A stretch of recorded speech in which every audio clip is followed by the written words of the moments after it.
So this part of the handout in this particular topic, as well as this whole section of the class that's upcoming for the next month or so, is going to be cast in this optimality theory framework that we've been sort of building towards for the last several weeks.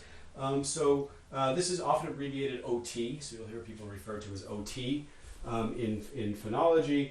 And I wanted to say a couple words about what it is before I talk about how it works. It's a particular formal approach to constraint, conflict, ranking, and repairs, phonological repairs. It is not in and of itself a theory of what the constraints are in phonology. It is only a theory of how different phonological goals can be prioritized across languages when encoded as constraints. OT is very influential in contemporary linguistics, although it's also controversial. So not everybody thinks that OT is the right approach to phonology, or that it's a useful approach. There are a lot of people out there who don't like it.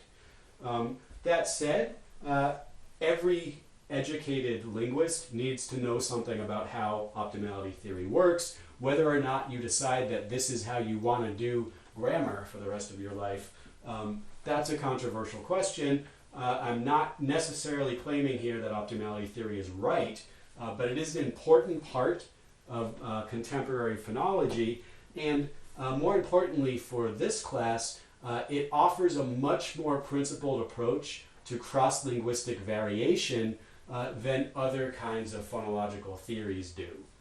And so that's why I'm going to couch a large chunk of this class in optimality theory, is because it's really the only option out there that helps us get a nice foothold into typology and figuring out what kinds of different languages exist. I guess in that spirit, I should also give you the disclaimer that when you're trying to describe one particular thing in one particular language, like how does the word sheep map into Maori, it's much, much, much easier to do this with a phonological rule than an entire optimality theory grammar. Right? There's no question that describing individual phenomena in individual languages is just much easier and more efficient by writing phonological rules or something like that. But the minute you expand your view beyond particular phenomena in particular languages to ask how different things work in different languages, this phonological rule approach loses all of its explanatory force, and optimality theory can help fill in there. So we're focusing on this formalism here, even though it's kind of complicated and students find it difficult, because it represents a principled approach to modeling many languages and how they differ from one another. That said, if your goal in your work is to describe how loanword adaptation works in Maori, it's probably going to be easier to write it in a different framework, to analyze it without all of the typological implications of optimality theory. That said, we're going to do optimality theory in here. We're going to be doing typological problems for the next few weeks, and you'll hopefully understand exactly what I mean when I say that optimality theory offers a principled approach to cross-linguistic variation. We're going to head there starting next week. So here's the deal with OT. We're going to use sometimes conflicting markedness and faithfulness constraints. We saw that in the last part of the handout, that sometimes these two kinds of constraints can be directly in conflict. We're going to use those constraints to explain the prioritization of different repair strategies. In order to do that, it means we're going to need to actually directly compare different possible repair strategies in order to explain why some language chooses the repair strategy it does instead of some other repair strategy. So in OT, this is going to take the form of a set of candidates or candidate outputs. So we're going to start with an input for any particular form. Let's come back to the sheep example in Maori. So here's the input. And then what are the possible things that you could do with sheep In principle, any possible phonological operation or sequence of operations performed on this input would generate a possible output, right? So we could, as the ridiculous example from the last section went, we could decide to map sheep to hipitakuno, adding 3 random syllables for no reason. That's a possible output. Anything you can do to the input would be a possible output. And what that means is that, well, in principle, there's an infinite number of possible output candidates. So this is not a very good start for trying to write this down in our theory. And the saving grace here in OT is that in practice, there's usually going to be a small number of relevant candidates that we need to consider, and we can pretty much ignore the infinite number of irrelevant candidates, right?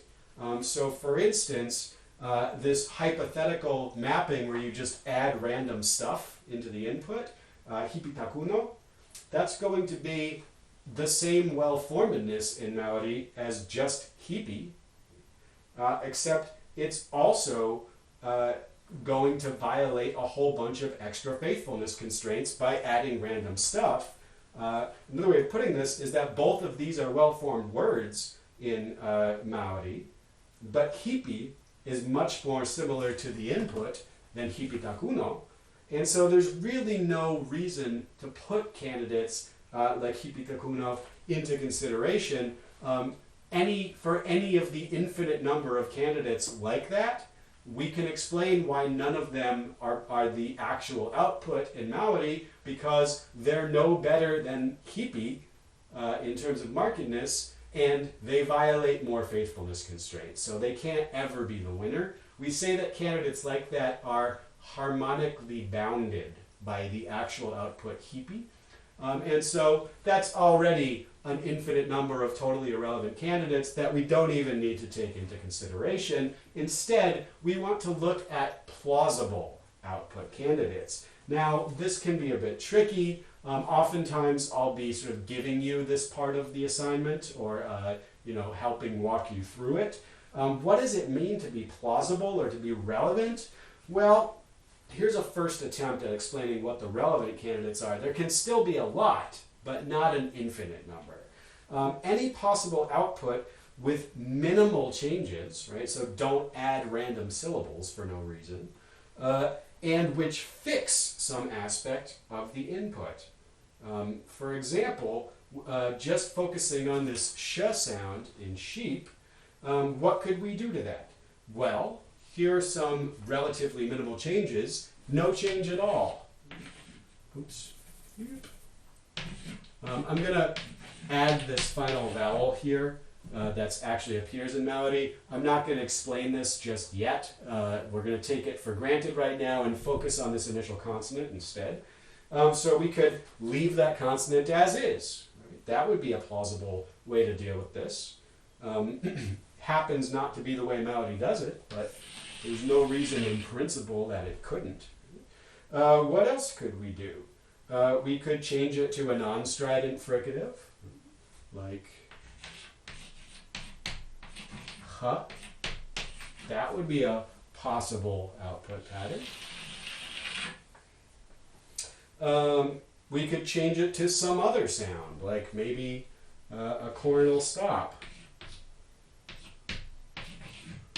That's a plausible output.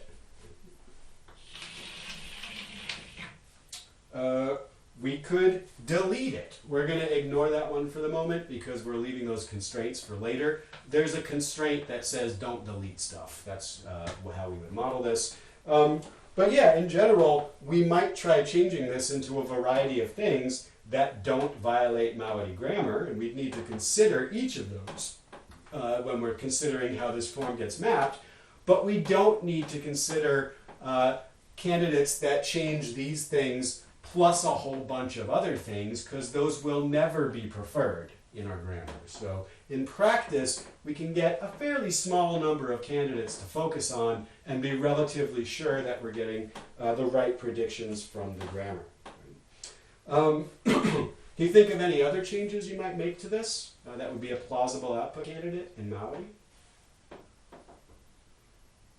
Well, you could decide to change it to some other kind of consonant, like maybe a labial fricative, hua, or maybe a glide or a nasal or something like that.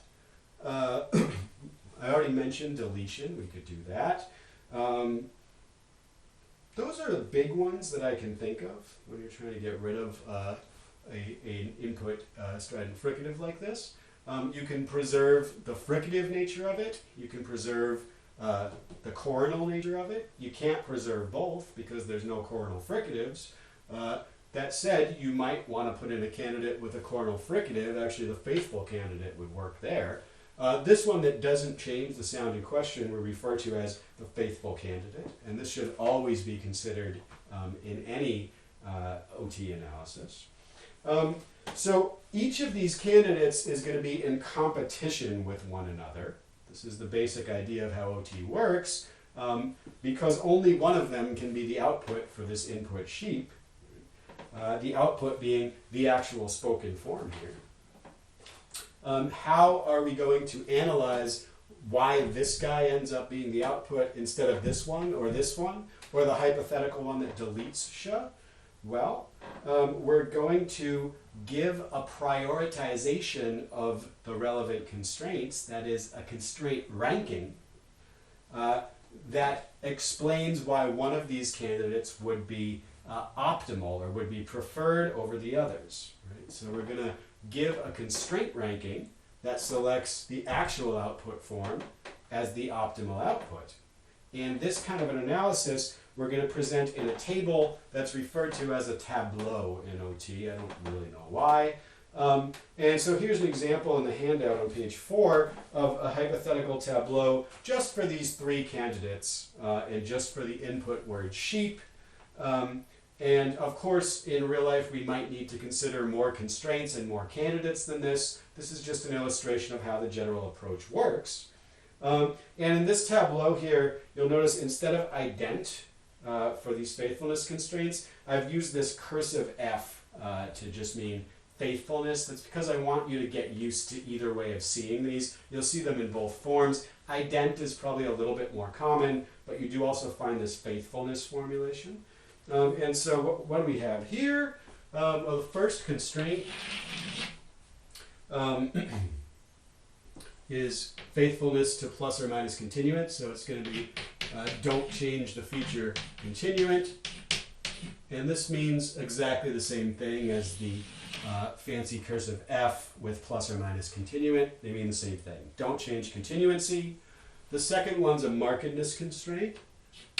Don't have strident consonants or strident sounds.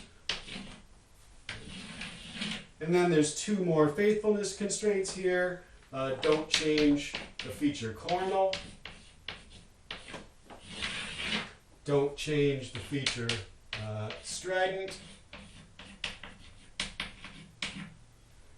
And that's all the constraints we're going to look at in this particular tableau. Of course, for a real thorough analysis, you might need to look at a few more constraints, but this is going to suffice to illustrate how the system generally works. How are we doing this?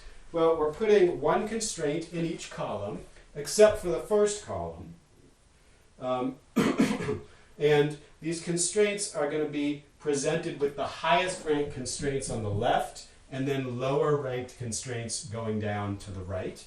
Where ranking just means we prioritize this goal over these goals. We prioritize this goal over these goals. We prioritize this goal over this goal. We prioritize this goal over none of the other ones that are in this tableau. And that's what the left to right orientation means. The first column is not going to have constraints. It's going to have the input listed in the first, that should say first, the input target in the first row. I've put this in slashes to indicate that it's an input form. In the handout, it's in phonetic brackets to indicate that it actually was an output from English to begin with, but it doesn't really matter. Most of the time, this is going to be in the slashes here to indicate that it's an input, maybe an underlying representation or something like that. And then we're going to put possible outputs or candidates one to each row. And again, I haven't included every relevant candidate here, but I've included several of the most relevant. We're going to give a sort of mini toy analysis of this. And then the next step here is to figure out for each constraint, for each candidate, does the candidate violate that constraint or not? If it does violate the constraint, then we keep track of that by putting an asterisk in the relevant cell. We can call that marking the candidate or assigning a mark to that candidate. So, starting out here with ident continuant, this is a constraint that looks at both the input and the output and asks, did this feature change? So again, ignoring these final vowels, which we'll explain later on in the class, what's going on with the first consonant here? That's what we're focused on. This one says, from the input to the output, don't change the feature continuant. Right? So here, what's the value for continuant? In sh, plus continuant.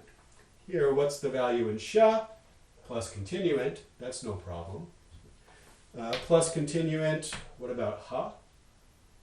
Still plus continuant, so no problem. Plus continuant, ta. This one's minus continuant. Now we have a problem.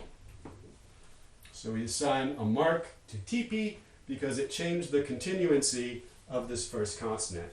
These other two candidates didn't change the continuancy, so they don't get a mark from this constraint.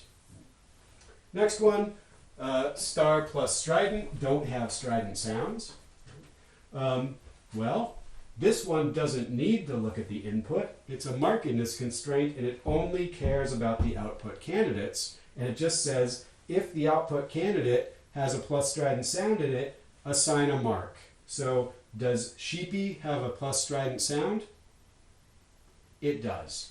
Sh is plus strident. Does heepy have a plus strident sound? It does not. H is non-strident. Does teepy have a strident sound? It does not. T is not strident. So this is enforcing the observation that Maori grammar doesn't like strident sounds. We say that strident fricatives in Maori would violate a highly ranked markedness constraint or something like that. The final two are more faithfulness constraints. We'll do these a little bit quicker. So ident coronal says don't change the value of coronal from the input to the output. So we're going to ask for each candidate here, does it change the coronal place of articulation in the sh sound? Sh to sh obviously doesn't. This is a fully faithful candidate, so it won't violate any faithfulness constraints. Again, still ignoring the final vowel for now. From sh to h, does that change the value of coronal? It does. This is a plus coronal sound. This is a minus coronal one. So we assign a mark. Does mapping from sh to ta change the coronal feature? It does not. This is plus coronal. This is plus coronal, so no problem. Ident strident. Well, again, the fully faithful candidate preserves all the properties of sh, including its stridency, so no problem there. But this plus strident sound is mapped to minus strident in both of the other words here. Therefore, they both get a mark from it. Again, this is showing us that the priority of not having strident sounds in Maori, which marks this candidate, is in direct conflict with the priority of preserving stridency, which marks these two candidates, but spares this one. These two constraints are directly in conflict in the case where you have a strident in the input. Okay, so in the handout here, I've put check marks in each box where the candidate doesn't violate the constraint, but in real OT analyses, we generally leave these out. We just leave them blank if there's no violation, and we put in the asterisk where there is a violation. We end up with a tableau kind of like this one. And now we need to figure out what's the predicted winner, what's the predicted output for this particular form, given the constraint ranking that I've supplied here. Well, how do you do this? You start with the highest rank constraint, and you ask, does any candidate violate the constraint more than the minimum number of times? Where the minimum number of times is the minimum number of stars in any box in that column, it's usually going to be 0, right? We have several candidates here that violate this constraint 0 times, so the minimum here is 0, and the minimum in almost all cases is going to be 0. We might see some exceptions later. So basically, is there any candidate that violates the constraint more than 0 times? Oh, this one does, TP. If so, eliminate that candidate. We indicate this by putting an exclamation point next to the violation that says this is a fatal violation. This is not going to be our output now. And then we move on to the next constraint. And when we look at this next constraint, we're going to do the exact same thing, except here we're going to get rid of the candidates that have already been eliminated. So we're not even going to consider TP any further. We're just going to ask between these two, does either one of them violate the second constraint more than the minimum number of times? Well, the minimum is 0, and this candidate violates it 1 time, so better eliminate that one as well. And at this point, we're actually done, because we're going to repeat this for each successively lower rank constraint until only 1 candidate is left, and lo and behold, there's only 1 candidate left here, so this is the predicted output. Now, this is the predicted output for this particular grammar with these particular constraints and only considering these particular candidates. If we were considering more candidates, we might well need to add more constraints in order to get a predicted winner. But for this very limited set of outputs and constraints, we're already done. This has been eliminated, this has been eliminated, only this remains, and that is the predicted output. In this particular tableau, the way that we arrange these constraints basically says that preserving the continuancy of segments is more important than avoiding strident fricatives. So TP can't win because it doesn't preserve the continuancy of the input. And it's going to be eliminated by this highest rank constraint that says don't change continuancy.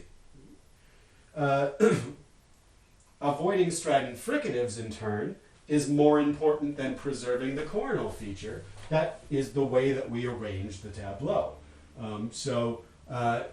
This is going to eliminate the faithful candidate, sheepy, because it doesn't obey this prioritized goal of avoiding strident fricatives.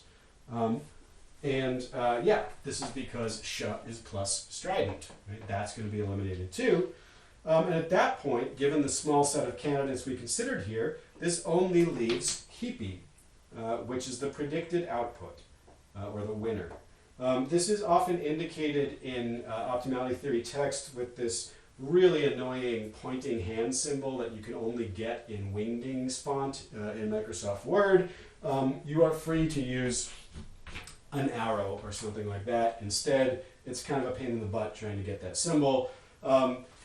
Use whatever you want to indicate the winner, but do indicate the winner if you're giving me analyses here. So how did we get this ranking? Well, I set the tableau up in order to do something that looks a bit like Maori grammar.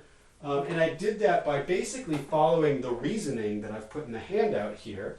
It can get very intimidating and sort of technical looking when you arrange all these different kinds of formalisms and these weird geometric arrangements. But all this is really doing in the end is saying that this is a super high priority in Maori. We don't find this segment changing its continuancy. This is a super high priority in Maori. We don't find any strident fricatives at all. So put these two as high priorities. Preserving coronal is, presumably something you want to do when you can in Maori, but not at the expense of doing either one of these things. We know that because in this case, the actual observed mapping from sheep to heapy violates this constraint. It changes the coronal feature of the input. So this must be a lower ranked priority in Maori than these other things. That's the reasoning by which I put this table together.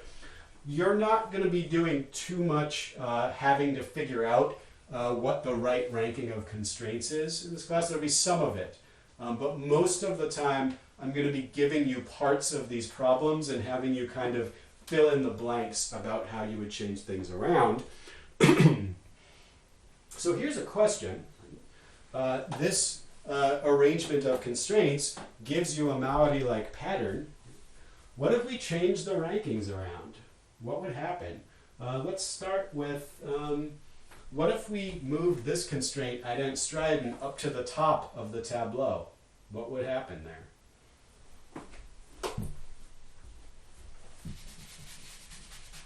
And just for the sake of argument, I'll put the continuancy one down here.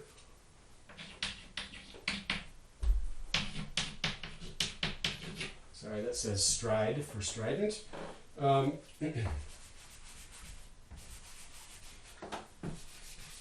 Before we even fill this tableau in, again, it's worth looking conceptually at what this grammar says. The grammar says preserving the stridency of the input is the most important goal in Maori grammar. So you might already be able to tell me what the winner is just from that statement. If preserving stridency is the most important goal in Maori grammar, then which one of these candidates is going to win? Well, this one doesn't preserve stridency. It changes plus strident to minus strident. This one doesn't preserve stridency. It changes plus strident to minus strident. And now we've already eliminated 2 out of our 3 candidates on this first constraint, already predicting this as the winner. And that's true regardless of what happens with the lower ranked constraints. So in this particular one, you get that violation here because sh is plus continuant and t is minus continuant. That doesn't even matter. Once we have this high rank constraint, nothing that happens down here actually matters once we already have selected the optimal form. And that's exactly what this grammar says. It says preserving stridency is the highest priority for our grammar regardless of any of these other things. And so this is always going to predict the faithful candidate wins, at least with regard to stridency. If you change the constraints around in different ways, you'll get different predictions. So we found one grammar that maps sheep to heapy. We've now found a second grammar that maps sheep to sheepy. Can you think of a way of rearranging the constraints for these 3 outputs that would predict sheep should map to teepee? Well, what would that take? It would definitely need to be a grammar where preserving stridency is a low priority. And it should also be a grammar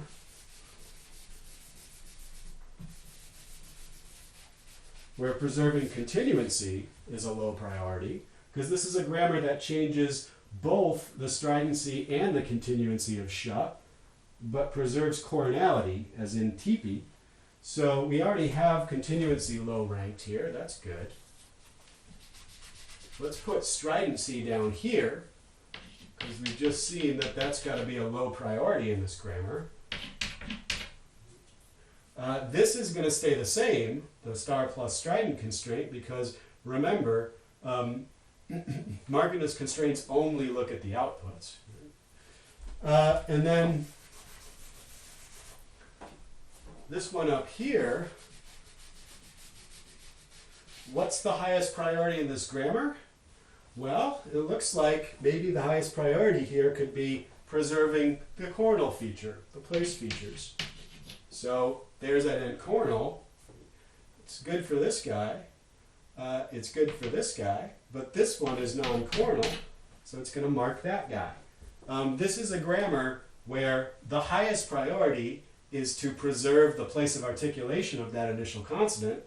That rules out heapy. The next highest priority is to avoid strident consonants, and that rules out sheepy. And at this point, we've already selected this one as the winner. It's the candidate that best satisfies the conflicting goals of whatever grammar we're considering here. This is not malady anymore, because malady doesn't do this.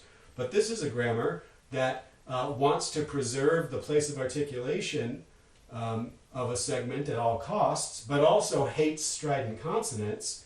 And the only way to do that is to change this into some kind of a non-strident, yet still coronal consonant. That's exactly what we find here.